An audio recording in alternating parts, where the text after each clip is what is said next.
Good evening and welcome to the preview for Hong Kong Sha Tin International Day.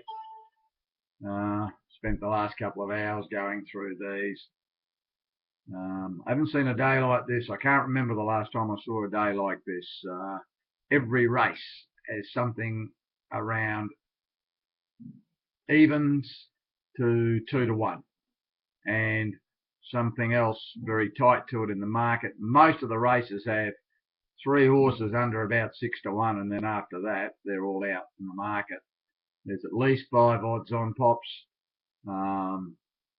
It's an awful day from a betting proposition. I felt this a couple of days ago when I looked at the fields, and I know the general pattern for this type of day when, everybody's trying, obviously. It's big money, big prestige. They all want their photos taken.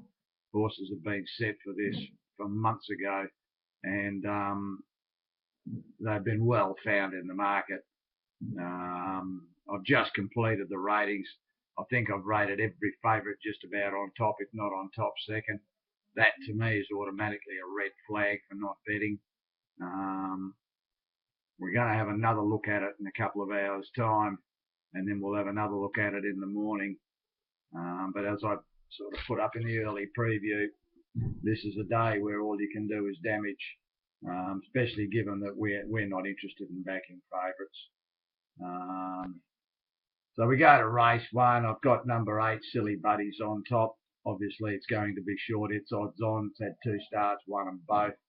Heartskeeper, Aero Velocity. Look, the main dangers, if you can call them dangers. Aero Velocity's drawn bad, but he goes forward. He'll get across outside fairly quickly. Heartskeeper from the inside draw should kick up and hold up. I think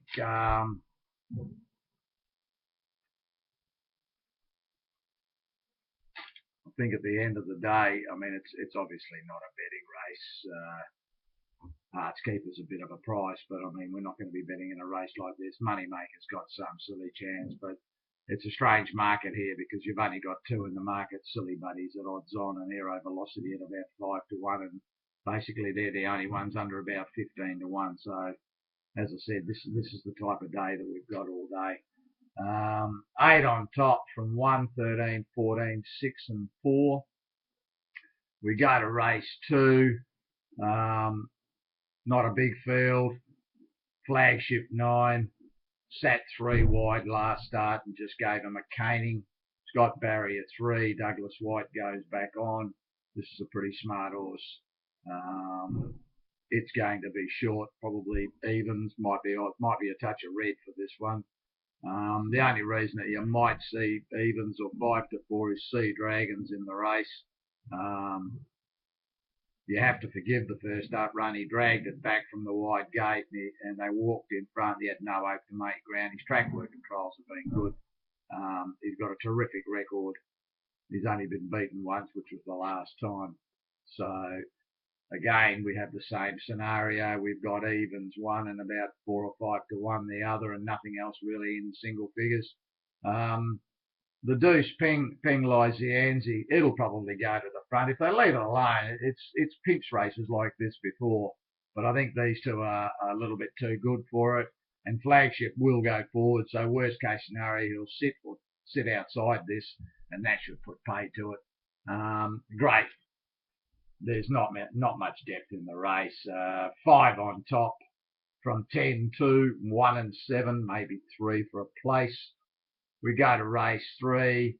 Again, Let Me Go. It's won 2 of its last 3. Killed them last start. Very soft. It'll be odds on again.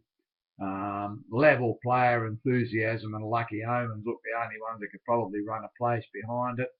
And they are the 2nd, 3rd and 4th favourites. They are the only ones in single figures, and the rest are 25s or 30s and longer. So again, a race with absolutely no value. 12 on top from 7, 9, 8. We go to race 4. Now this is the first leg of the TT. There's a small jackpot. The Fugue had 5 starts at the distance, placed all 5, 11 out of 13 in the money. Nice bit of track work the other morning. It's ready to go. It's hard to see them beating it. It's certainly hard to see it missing a place in a race like this. It's the banker. Red Cadeau grows a leg up here, and run in Melbourne was terrific, as was Mount Athos. And Dunedin is another one that sort of improves when it gets up here. The Japanese horse, Asuka Kurichan, this looks the speed. It's had one go at the 2500. It's an interesting horse, this one. It's run a couple of races over 2000 where it's run really, really quick time. 158, 156. I mean, that's exceptional time in anybody's language. I think this is going to go to the front, and if he can reel off opening sections, he may have a few of these off the bit a long way out. He's won the 2500, and the Japanese horses are all capable of running time, so they're very, very dangerous. But from a TT point of view, as I sort of mentioned the other day, we're going to have to play this. You're going to have to play very, very skinny and try and get a unit at least. I can't see a big dividend here, although there are a couple. This is the one race that I think there's a chance that, you know, something at 20 or 25 to 1 could possibly run a place. We've got a couple of those with Seismos and Simonon, and also Asuka Kurichan. We need one of them at least to run a place. Two would be better with the favourite. But I think 11 on top and clear from 1, 5, 2, 9, 3, 6 and 8. They appear the only horses that could possibly run a place. We go to race 5, Lord Canaloa, another one that's odds on. Opened up ridiculously short. We put up 2s on. It's not a 2s on chance. But having said that, now this is its last race start. It's going to start. It's been syndicated. They'll be wanting to go out on a big swan song with this. It's a high order horse that just runs very, very quick times. Runs 1-7 low many times. So very hard to beat in this. Again, it's the anchor. I've gone around Lucky 9. Started in this race last year favourite and couldn't find it. He's travelled it a couple of times. Every time he travels it, it goes ordinary. I think that it's a bit of a risk, this horse, for me tomorrow. And I mean, I mean, you can't leave it out completely, but I don't think you can take it as an anchor. I think Sterling City and Charles the Great are the two. If we're looking at double banking, Lord Canaloa with Sterling City and Lord Canaloa with Charles the Great. Not much between those two horses. They look probably at the moment the two form Hong Kong horses. Frederick Engels is more than capable of getting over the top of these. Barry is going to give him a big advantage. He'll just sit back midfield and peel through.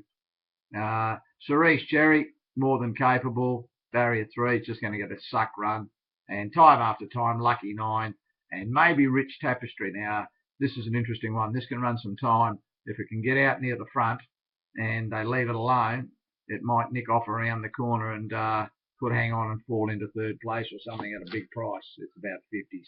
But Lord Canaloa, very hard to beat. Sterling City and Charles the Great look the obvious too from a double banker point of view.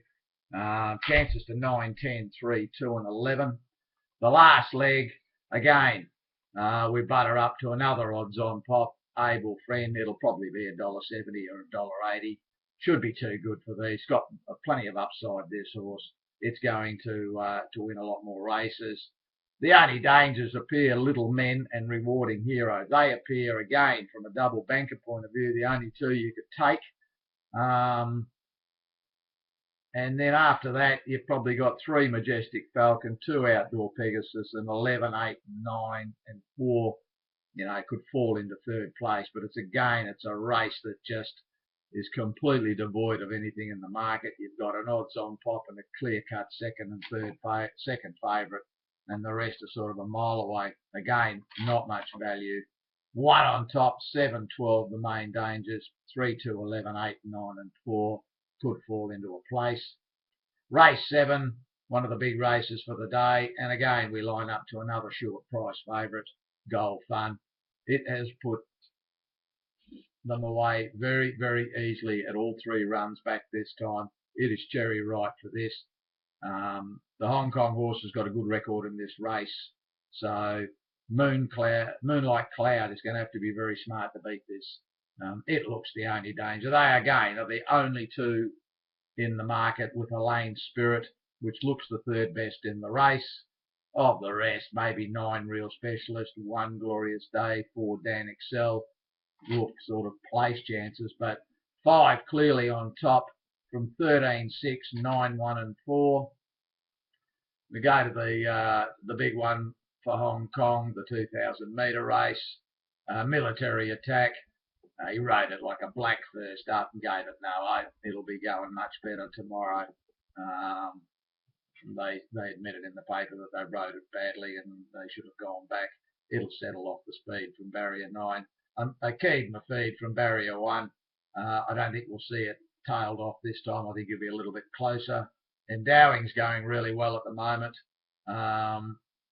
But again, as in all the other races to here, we have the same problem. We've got 2 horses, 5 to 4 and 2 to 1, and then sort of 7 or 8 to 1, and then the rest are 25s and longer. There's no depth in this race.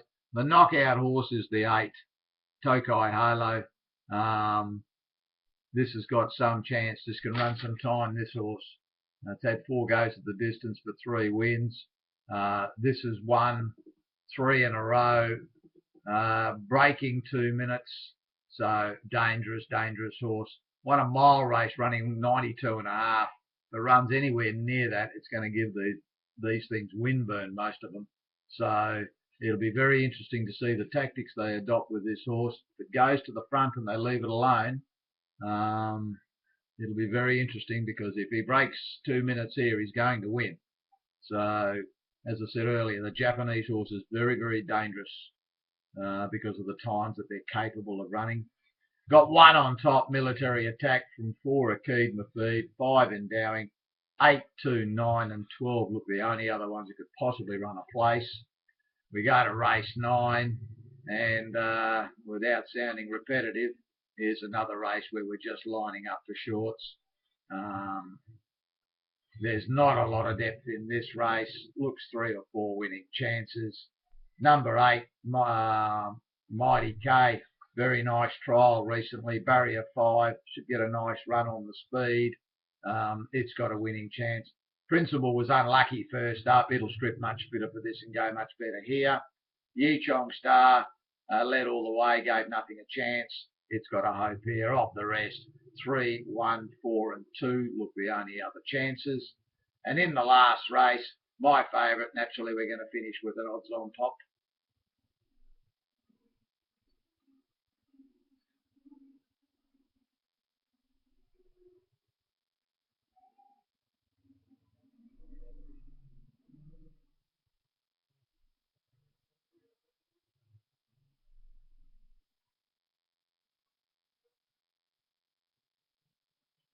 And sorry about that. Lost my train of thought and lost my pages. The last race, my favourite, very, very hard to beat. No value, of course. And the only dangers appear to be Super Jockey and Smart Man. Again, only 3 in the market. Cape Canaveral, not that flash at this track, but you'd have to include it in a place chance maybe. It was a good run last time. He just went far too early and costed the race. If he rides it quiet, it's got a good chance to run a place. I don't think it can win. 5 on top from 11, 4, 7, 8 and 2. I'm not sure whether we'll probably play the TT because of the jackpot, but as I said the other day, play it very, very skinny, at least try and get a full unit. I can't see a big dividend unless we can get something rolled, or unless we can get something in the money at 50 to 1 or something. That's the only way you can get a dividend here. it's happened the last couple of years. Could happen again. So we've got plenty of them at those sort of prices. So we give ourselves a chance.